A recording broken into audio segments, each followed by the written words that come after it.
16 বছরে মজলুম ছিল, নতুন বাংলাদেশ বিনির্মাণ করার জন্য কাজ করবে। কিন্তু আমরা দেখতে পেয়েছি গত 1.5 বছর ধরে এই বিএনপি নিজেদের মধ্যে চাঁদাবাজি, টেন্ডারবাজি, নিজেদের মধ্যে সন্ত্রাস এবং খুনের রাজত্ব কায়েম করেছে। আমরা দেখতে পেয়েছি বিএনপি গত 1.5 বছরে নিজেদের মধ্যে অন্ধগুণ বলে 200-এর অধিক মানুষকে তারা হত্যা করেছে।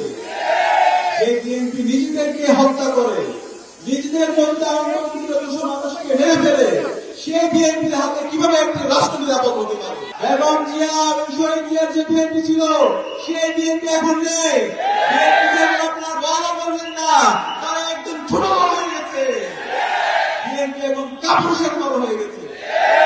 এই বিএনপি আমার মা বোনদের উপর হামলা করে, আমার মা বোনদেরকে বিভক্ত করার হুমকি দেয়। এই বিএনপিকে আমরা বলবো, তোরা এই ধরনের সন্ত্রাসী কর্মকাণ্ড বন্ধ কর।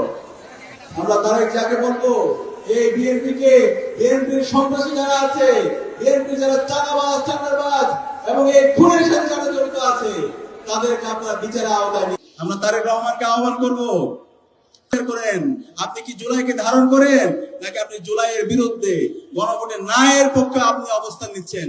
আপনার সেই অবস্থান আমরা জানতে চাই, ছাত্র সমাজ জানতে চাই।